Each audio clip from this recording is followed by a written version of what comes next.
Hi ಸ್ನೇಹಿತರೆ, ನಮಸ್ಕಾರ ಎಲ್ಲರಿಗೂ. ಕರ್ನಾಟಕ ಪರೀಕ್ಷಾ ಪ್ರಾಧಿಕಾರ ವತಿಯಿಂದ ಸಿ.ಇ.ಟಿ ಒಂದು ಹೊಸ ಅಪ್ಡೇಟ್ ಬಂದಿದೆ. ಯಾರೆಲ್ಲ ಒಂದು ಸಿ.ಇ.ಟಿ ಆನ್ಲೈನ್ ಅಪ್ಲಿಕೇಶನ್ ಹಾಕಿಲ್ಲ ಅಂಥವರಿಗೆ ಗುಡ್ ನ್ಯೂಸ್ ಅಂತ ಹೇಳ್ಬೋದು. ಇದೇ ಒಂದು 16ನೇ ತಾರೀಕು ಈ ಒಂದು ಸಿ.ಇ.ಟಿ ಆನ್ಲೈನ್ ಅಪ್ಲಿಕೇಶನ್ ಕೊನೆಯ ದಿನಾಂಕ ಇತ್ತು. ಅಂದರೆ ನಾಳೆ ಕೊನೆಯ ದಿನಾಂಕ ಇತ್ತು. ಅದನ್ನು ಡೇಟ್ ಎಕ್ಸ್ಟೆಂಡನ್ನು ಮಾಡಿ ಆದೇಶನ ಹೊರಡಿಸಿದ್ದಾರೆ. ಕೆ.ಇ ವೆಬ್ಸೈಟ್‌ನಲ್ಲಿ ಇತ್ತೀಚಿನ ಪ್ರಕಟಣೆಯಲ್ಲಿ ಇಲ್ಲಿಗೆ ತೋರಿಸ್ತಾ ಇದೆ ನೋಡಿ. ನೋಂದಣಿ ಮತ್ತು ಆನ್ಲೈನ್‌ನಲ್ಲಿ ಅರ್ಜಿ ಸಲ್ಲಿಸುವ ದಿನಾಂಕವನ್ನು ವಿಸ್ತರಿಸಲಾಗಿದೆ ಅಂತ ಕೊಟ್ಟಿದ್ದಾರೆ. 13ನೇ ತಾರೀಕಿಗೆ ಈ ಒಂದು ಆದೇಶವನ್ನು ಹೊರಡಿಸಿದ್ದಾರೆ. ಅಧಿಕೃತವಾದಂಥ ನೋಟಿಫಿಕೇಶನ್ ಇವಾಗ ನಿಮಗೆ ತೋರಿಸ್ತೇನೆ.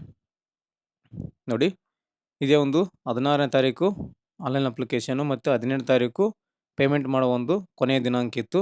ಅದನ್ನು ಇವಾಗ ಎಕ್ಸ್ಟೆಂಡ್ ಮಾಡಿ ಕೆ.ಇ ಅವರು ಅಧಿಸೂಚನೆಯನ್ನು ಹೊರಡಿಸಿದ್ದಾರೆ. ಆ ಒಂದು ಡೇಟನ್ನು 16ರಿಂದ ಒಂದು ವಾರ ಮುಂದಕ್ಕೆ ಹಾಕಿದ್ದಾರೆ ನೋಡಿ. 22/2/2026 ರಾತ್ರಿ 12 ಗಂಟೆವರೆಗೂ ನಿಮಗೆ ಅವಕಾಶವನ್ನು ಕೊಟ್ಟಿದ್ದಾರೆ. ಪೇಮೆಂಟ್ ಮಾಡೋದಕ್ಕೆ 24/2/2026 ಸಂಜೆ 5:30ರವರೆಗೆ ನೀವು ಶುಲ್ಕವನ್ನು ಪಾವತಿಸಬಹುದು ಅಂತ ಕೊಟ್ಟಿದ್ದಾರೆ.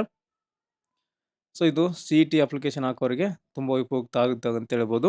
ಒಂದು ವಾರ ನಿಮಗೆ ಅವಕಾಶವನ್ನು ಕೊಟ್ಟಿದ್ದಾರೆ. ಮುಂಚೆ ಸ್ಟಾರ್ಟಿಂಗ್ ದಿನಗಳಲ್ಲಿ ಸರ್ವರ್ ಬಿಜಿ ಇತ್ತು. ಸೊ 2, 3, 4 ದಿನ ಬಿಟ್ಟು ಅಪ್ಲಿಕೇಶನ್ ತೊಗೊಂಡಿದೆ. ಅದರಿಂದ ಮತ್ತು ಭಾಳಷ್ಟು ಜನ ನೋಂದಣಿ ಮಾಡ್ಕೊಂಡಿಲ್ಲ.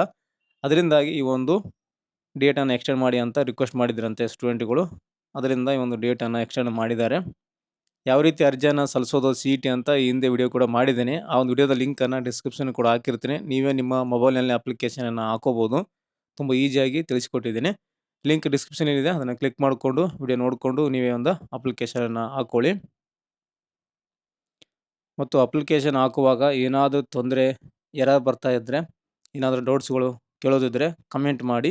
ಮತ್ತು ಡಿಸ್ಕ್ರಿಪ್ಷನಲ್ಲಿ ಇನ್ಸ್ಟಾಗ್ರಾಮ್ ಐ ಡಿ ಕೊಟ್ಟಿರ್ತೇನೆ.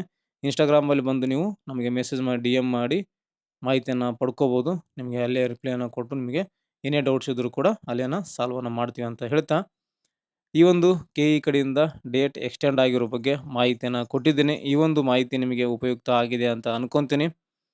ನೆಕ್ಸ್ಟ್ ವಿಡಿಯೋದಲ್ಲಿ ಈ ಥರ ಇನ್ನೊಂದು ಉಪಯುಕ್ತ ಮಾಹಿತಿಯೊಂದಿಗೆ ಮತ್ತೊಂದು ವಿಡಿಯೋದಲ್ಲಿ ನಿಮ್ಮನ್ನು ಭೇಟಿ ಆಗ್ತೀನಿ. ಅಲ್ಲಿವರೆಗೂ ನಮ್ಮ ವಿಡಿಯೋಸನ್ನು ನೋಡ್ತಾ ಇರಿ, ಸಪೋರ್ಟ್ ಮಾಡಿ ಅಂತ ಹೇಳ್ತಾ thank you. Thanks for the watching.